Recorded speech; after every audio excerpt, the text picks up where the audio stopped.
वैसे यहाँ पे एक और टूल में एक नई अपडेट आ चुकी है। कौन सा टूल है वो, क्या अपडेट है, इसके बारे में हम इस वीडियो में जानेंगे। लेकिन सबसे पहले मैं आपको कुछ चीज़ें बताना चाहूँगा। आप लोग सोच रहे होंगे कि ये खाली अपडेट के बारे में ही क्यों वीडियो बना के लेके आ रहे हैं, मतलब हर टाइम अपडेट अपडेट बस अपडेट के बारे में। तो एक्चुअली अपडेट के बारे में ही जानना हमारे लिए सबसे ज़्यादा ज़रूरी है। मोबाइल से रिलेटेड जितनी भी आप सॉफ्टवेयर वगैरह काम कर रहे हो उसमें अपने सबसे ज़्यादा ज़रूरी है तो अपडेट जानना, क्योंकि कब कौन सा टूल आ जाए, कब कौन सा टूल नया मार्केट में लॉन्च हो और सबको पीछे छोड़ दे, ये हमें नहीं पता होती। इसलिए अपडेटेड रहना सबसे ज़्यादा ज़रूरी है। तो इसलिए हम आपको अपडेट करने की कोशिश करते हैं। दूसरी चीज़ कि अभी एक ऐसे टूल के बारे में बताने वाला हूँ जो कि सैमसंग के लिए सबसे बेस्ट है। और हालांकि ऐसा नहीं है कि सैमसंग के लिए बेस्ट है तो सिर्फ सैमसंग पे ही वर्क करेगा, सारे फ़ोनों को अनलॉक करता है। और एक्चुअली मैं 2-4 दिनों के बीच में आपको कभी TFM टूल को अच्छा बता रहा हूँ, कभी मिरेकल पावर टूल को बता रहा हूँ, कभी अनलॉक टूल को बता रहा हूँ। तो अभी एक नया टूल आ रहा है, मैं अभी आज इसको अच्छा बोलूँगा, octo plus Samsung software tool को। तो ऐसे में अब आप लोग सोचोगे कि हम लिए तो ले कौन सा, और बहुत सारे लोगों ने हमसे पूछा भी कौन सा टूल ले तब हम। तो एक्चुअली मैं आपको बता दूं कि अभी के डेट में मैं खुद ही कंफ्यूज हूं कि कौन सा टूल मैं खुद लूं, क्योंकि मेरे पास ऑलरेडी AOMT अनलॉक टूल है। लेकिन ये कुछ टूल ऐसे हैं जो कि मतलब किसी किसी मामले में इतना बेहतरीन वर्क कर रहे हैं कि ऐसा लग रहा है सब छोड़ छाड़ के इन्हीं को ले लिया जाए। अब जैसे अगर मैं आपको बताऊँ तो अनलॉक टूल या फिर UMT, अगर इन सब की बात करूँ तो UMT की तो हम बात ही नहीं करेंगे, हटाइए UMT को। अनलॉक टूल की बात करूँ तो अनलॉक टूल सबसे ज़्यादा बेस्ट काम कर रहा है आपका, मतलब ऑलराउंडर में। आईफोन भी आप आराम से डिसेबल वगैरह को अनलॉक कर पा रहे हो, उसको आईफोन मतलब अनअवेलेबल हो गया है या फिर आईफोन डिसेबल या फिर रिस्टार्ट कुछ प्रॉब्लम है तो उनको आप आसानी से ठीक कर सकते हो। इसके अलावा FRP वगैरह हर चीज़ आप आसानी से कर सकते हो। बहुत सारे सैमसंग के मॉडल को भी आप अनलॉक टूल से अनलॉक कर सकते हो, UMT में नहीं हो पाता है। लेकिन अगर हम बात करें TFM टूल की, तो TFM टूल में आप वीवो के कुछ मॉडल आसानी से अनलॉक कर सकते हैं। हालांकि क्रेडिट देना पड़ता है, बट वीवो में मतलब जो प्रॉब्लम आती है वो प्रॉब्लम इस TFM टूल में नहीं आएगी। और ऐसा नहीं है कि सिर्फ वीवो में ही काम करेगा, बाकी सारे फ़ोनों में भी TFM टूल काम कर रहा है। वहीं बात करें अगर हम मिरेकल पावर टूल की, तो मैंने आपको पहले ही बता दिया था पिछले वीडियो में, पिछले वीडियो में, कि बहुत ही तगड़ा अपडेट ला चुका है, जिसमें कि आप UFS और eMMC की जो टेक्नोलॉजी है उसको आप आसानी से रीड करके देख सकते हैं। यहाँ पे आप देखोगे तो मिरेकल पावर टूल लिखा हुआ है, रिलीज डेट। ये eMMC और UFS टेक्नोलॉजी को रीड करके बताने का मतलब कि उसका हेल्थ जो होता है, eMMC का हेल्थ, उसको चेक करके बता सकता है कि eMMC आपका क्या है, कैसा है, इसके बारे में आप जान सकते हो। तो ये सारे टूल काफ़ी अच्छे हैं। लेकिन अभी जो अब ऑक्टो प्लस सैमसंग टूल जो आया है नया अपडेट, ये भी काफ़ी मतलब ज़बरदस्त टूल है। अब जिन लोगों को नहीं पता है इस टूल के बारे में, देखिए एक्चुअली क्या है, मार्केट में बहुत सारे टूल हैं और हर टूल का काम अनलॉकिंग है, लेकिन कई लोगों को उस टूल का नाम या तो सुने होते हैं या फिर उसके बारे में कुछ पता नहीं होता है। तो मैं आपको बता दूं कि ये एक तरह का टूल है ऑक्टो प्लस। यहाँ पे देख सकते हैं इसका बॉक्स भी आता है, इसका डोंगल भी आता है। तो यहाँ पे ये टूल क्या यूज होता है, जैसे कि इस टूल में भी आप जिस तरह से UMT को यूज करते हो वैसे सारा चीज़ इसमें दिया हुआ है। इसमें भी एक सिंगल फेस आपका एक इसका प्लेटफॉर्म मिल जाता है जिस तरह अनलॉक टूल का है। उसमें आपको हर मॉडल को सेलेक्ट करके आप रेडमी के, इन्फिनिक्स के, इसके अलावा LG वगैरह के, GT, बहुत सारे मॉडल है जिसको आप अनलॉक, FRP सब कर सकते हो। लेकिन इनके FRP के साथ साथ सबसे बेस्ट है इसका सैमसंग के मामले में। आप सैमसंग के जितने भी फ़ोन हैं उनको आप आसानी से FRP, पासवर्ड सब कुछ अनलॉक कर सकते हो। यहाँ तक कि उसमें KG लॉक जो लगा रहता है, यानी कि MDM लॉक, जिसके बारे में मैंने आपको ऑलरेडी बता रखा है।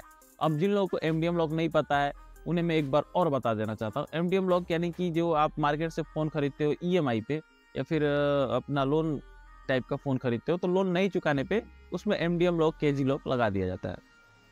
तो उसको भी आप इस टूल से अनलॉक कर सकते हो। अब बहुत सारे लोगों को मन में डाउट होगा कि हम फ़ोन खरीद लें और 1 महीने किस्त ना पटाएं और सीधा KG लॉक अनलॉक करा लें। ऐसा नहीं होता, आप KG लॉक अनलॉक करा लोगे बट उस फ़ोन की बहुत सारी फीचर हैं जो कि आपको नहीं मिलने वाली है, मतलब उस बहुत सीमित रह जाएगा वो फ़ोन। तो ऐसा आप मत सोचिए कि आप KG लॉक अनलॉक करा के इलीगल तरीके से आप फ़ोन चला लोगे। कंपनी इतनी पागल नहीं है। अनलॉक हो जाता है, फ़ोन चलता है, बट उस तरह से नहीं जिस तरह से आप जिस क्वालिटी के लिए उतना महंगा फ़ोन आप खरीदे हो। तो ये चीज़ आपको समझना है। तो यहाँ पे अब हम बात करते हैं अपडेट की। तो यहाँ पे सैमसंग पे ही ये बेहतरीन अपडेट लाता है। यहाँ पे देखिए सैमसंग के जितने लेटेस्ट मॉडल हैं उनको यहाँ पे देखिए ऐड किया गया है। आप देख सकते हैं SM-A33 6B, यानी कि सैमसंग का A33 मॉडल है, सैमसंग M33 मॉडल है। A33 के बहुत सारे सीरीज हैं, उन सभी सीरीजों को यहाँ पे आप ध्यान से पढ़ सकते हैं।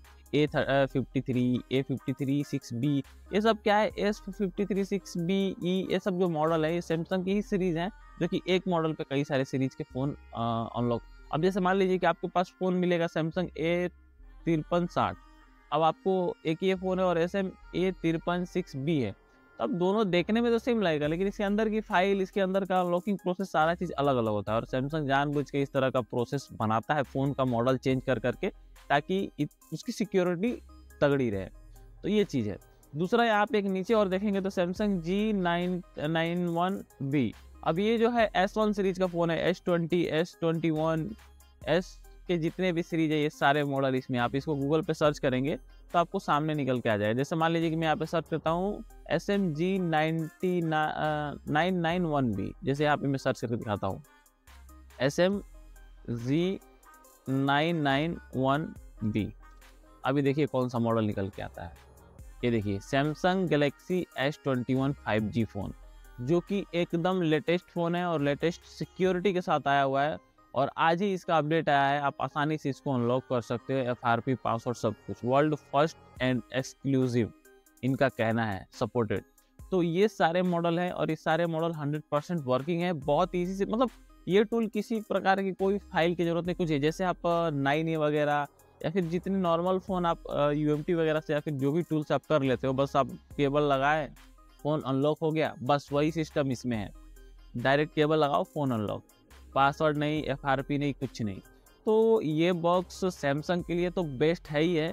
अदर टूल्स पे भी आप यूज़ कर सकते हो, ऐसी कोई दिक्कत नहीं आएगी। तो अगर आप लोगों को ये टूल परचेज करना है तो आप लोग कर सकते हो, कोई इशू नहीं है। जिसके पास फ़ोन हो, बहुत सारे आते हैं मार्केट के, पूरे फ़ोन उनके पास आते हैं, उनके लिए तो सबसे बेस्ट है कि उनके पास कई सारे डोंगल हो। और डोंगल होने से उनके पास फ़ायदा ये होगा कि कोई एक फ़ोन भी उनके पास से रिटर्न नहीं जाएगा। लेकिन एक चीज़ मैं आप सभी लोगों से कहना चाहूँगा कि अगर फ़ोन चोरी का है तो आप लोग थोड़ा सा वेरिफिकेशन ज़रूर कर लो। मैं एक छोटी सी आपकी टाइम लेना चाहूँगा और छोटा सा एक किस्सा सुनाना चाहूँगा। एक्चुअली मेरे पास कल नहीं, परसों नहीं, 1 हफ़्ता पहले मेरे यहाँ एक कस्टमर का फ़ोन, 1 हफ़्ता नहीं बोलूँगा, 1 महीना पहले मेरे यहाँ कस्टमर का फ़ोन चोरी हो गया था। रेडमी का था, रेडमी 10 प्रो या 10 प्राइम ऐसे कुछ था। तो उनका फ़ोन चोरी हुआ और वो बताए मेरे, अब फ़ोन चोरी हो तो जो अगर मेरी वीडियो कस्टमर लोग देख रहे हैं तो उनसे मैं यही कहूँगा कि फ़ोन अगर चोरी हो जाता है तो आप पुलिस कंप्लेन करने के साथ साथ अपने एरिए के जहाँ चोरी हुआ है उस एरिए के आसपास जितने भी फ़ोन शॉप दुकान है उनके पास आप जाके अपने फ़ोन का मॉडल वगैरह फ़ोटो वगैरह दिखा के डिज़ाइन बता दे ऐसा ऐसा है और इस तरह से हमारा फ़ोन ख़राब हुआ है। इससे फ़ायदा ये होगा कि वो दुकान वाले के दिमाग में रहेगा, अगर उसके पास वो फ़ोन आता है तो आपको फ़ोन चांस है कि मिल जाए। तो ये चीज़ होता है। तो इसी तरह से उसने भी हमारे पास आके बता दिया था कि हमारा फ़ोन है, नंबर वगैरह हमने लिख लिया था। अचानक से 1 हफ्ते बाद वो फ़ोन आया और एक्चुअली वो किसी शॉप पे कुछ खाने के लिए बैठा था और वहाँ फ़ोन छोड़ के चला गया और वहीं से उस शॉप के आसपास ही कोई रहने वाला वो फ़ोन ले लिया था। वो हमारे यहाँ आया फ़ोन अनलॉक कराने के लिए, हमने फ़ोन देखा तो मुझे थोड़ा डाउट हुआ, मैंने फ़ोन करके पासवर्ड पूछा उससे, वो पासवर्ड बताया, फ़ोन गया खुल, फ़ोन हो गया अनलॉक। तो ऐसे में कस्टमर उतना होशियार नहीं था, नहीं तो उसको हार्ड रीसेट कर दिया होता तो वो अलग मैटर करता। तो हार्ड रीसेट नहीं किया था, फ़ोन खुल गया। मैंने उस कस्टमर को फ़ोन किया, बुलाया और डायरेक्ट उससे बात कराई, भाई ये इनका फ़ोन है, ऐसा ऐसा डील कर लो।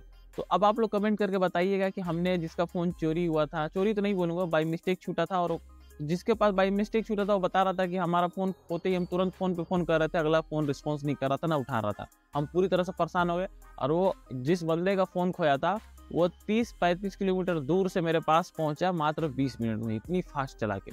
मैं उनसे बोला कि भाई आप लोग फ़ोन का टेंशन मत लो, मैं बाकायदा कॉल पे बात बोला भी, मेरे को पता था कि फ़ोन मिलेगा तो जल्दीबाजी करेंगे। मैं बोला आप आराम से आओ, कोई इशू नहीं है, फ़ोन मेरे पास है, आपका फ़ोन मिल जाएगा। फिर भी वो जल्दी आ गए। तो ऐसा है। तो कहने का मतलब है कि हमारा जो काम था वो हमने कर दिया, फ़ोन उनका मिल गया, ढूँढवा दिया हमने।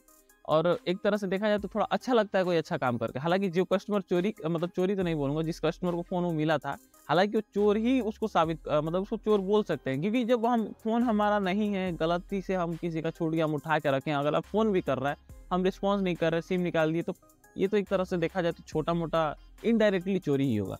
तो ऐसे में वो फ़ोन उनका मिल गया। तो आप लोग कमेंट करके बस इतना ज़रूर बताइएगा कि क्या हमने अच्छा किया उसका फ़ोन ढूँढवा के या बुरा किया।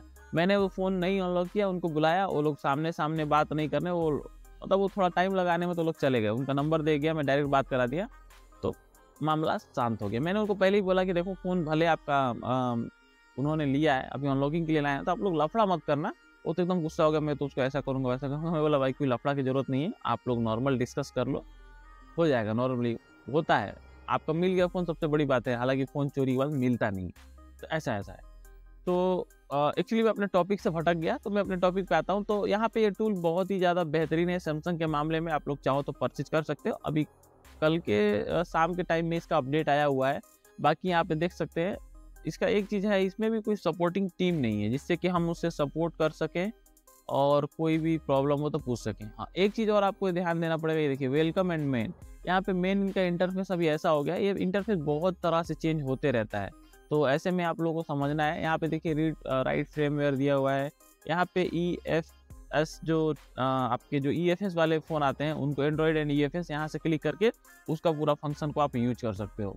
इसके अलावा इसमें एक्जीनोस के जो चिपसेट हैं सैमसंग के, वो काफ़ी बेहतरीन सपोर्टेड है। सैमसंग ये सपोर्टेड है तो एक्जीनोस चिपसेट तो सपोर्टेड रहेगा ही, क्योंकि ज़्यादातर सैमसंग तो अपना फ़ोन एक्जीनोस चिपसेट पे ही बनाता है, जो कि उसका खुद का अपना चिपसेट है। तो ये टूल का इंटरफेस आप देख सकते हैं, और यहाँ पे देखिए तो ये काफ़ी चीज़ें इसमें दी हुई है, रीसेट FRP, रीड इन्फॉर्मेशन, बहुत सारे। ये देखिए unlock MDM lock, unlock MDM lock यहाँ पे दिया हुआ है, मतलब MDM लॉक इसको आप आसानी से अनलॉक कर सकते हो। अनलॉक KG लॉक सेम ही है, तो KG लॉक वगैरह आसानी से अनलॉक कर सकते हो, तो काफ़ी बेहतरीन है। उम्मीद करता हूँ कि ये वीडियो आपको पसंद आया होगा। वीडियो अच्छा लगा होगा तो लाइक करिएगा, और अगर आप इसी प्रकार के वीडियो देखते रहना चाहते हैं तो चैनल को सब्सक्राइब जरूर कर लीजिएगा। धन्यवाद।